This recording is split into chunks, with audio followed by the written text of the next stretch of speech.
Perception of marine parks from a visitor's point of view is that it is a happy and exciting environment to be in.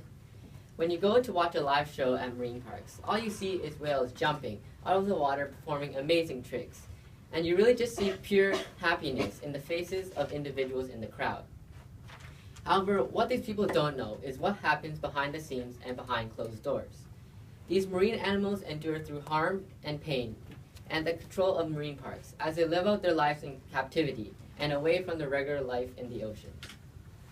Over the past decades, more and more whales have been captured and are now living their lives in captivity. So over the next 5 minutes, I will inform you about the situation of whales in captivity and the consequences that result. Killer whales are intelligent, versatile, and opportunistic predators. In fact, they're considered to be apex predators because they do not have any natural predators that can harm them or potentially cause any problems for them. However, fishermen may be the only thing these killer whales are scared of, simply because of their ability to snatch up a whale in a matter of seconds. So you might wonder, how exactly are these whales captured? Well, these whales are stalked and monitored by fishermen for them to determine an approximate location for the capture. And little do these whales know, they are eventually trapped into a 3-acre net where they are captured and brought back to the boats. In a blink of an eye, these whales have just been separated from their mothers, their families, and have little to no chance of escaping. And for those whales who do happen to attempt an escape, they are harpooned. These whales are eventually then shipped out to marine parks where they begin to experience life away from their normal habitat and begin to experience life in captivity. When these whales are in captivity and are miles away from their regular homes, they are under the control of marine parks.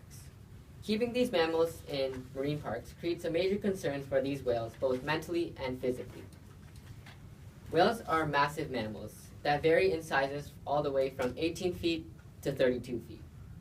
With such a large size, these whales need a large body of water, like an ocean, where they can freely roam around.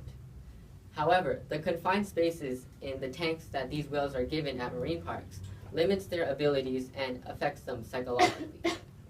Being placed in such an uncomfortable environment creates mental, physical, and emotional stress for these whales, which leads to several issues like increased aggression. Furthermore, their diet and the way they eat are severely affected when in captivity. On average, a killer whale eats up to 500 pounds of food in the wild, and when they are placed in captivity, they only eat about 250 pounds. That's almost about half the amount of food intake. And one of the main reasons why marine parks such as SeaWorld, Marineland, are bringing these whales into captivity is simply because for entertainment purposes. These whales are trained to do tasks and activities like jumping and sliding to prepare them for the big shows. However, these whales are not used to be under this type of abnormal pressure of having to listen to certain instructions from the trainers. They are not adapted to the nature of performing in front of such a big audience. Instead, they are just used to having that freedom of doing whatever they want to do. The harsh conditions whales face in captivity create several issues and consequences, such as deteriorating health. It has been proven that the average wildlife span of whales in captivity is significantly less than the ones in the wild. The average lifespan of whales in the wild is around 30 to 40 years old, while the ones brought in captivity can only last about 20 years.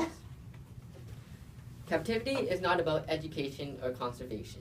It is only about one thing, and that's profit. Nowadays, marine parks are capturing dozens of whales from the sea for the primary reason of entertainment, regardless of what they claim to be protecting these whales from the dangers out in the wild. These whales are put under harsh conditions and circumstances by marine parks, and that should definitely be changed. Since 1961, 91% of the whales taken into captivity have now died as a result of many different factors. So the next time you pass by SeaWorld or Marineland, think again and remember the suffering that these whales are going through. Thank you.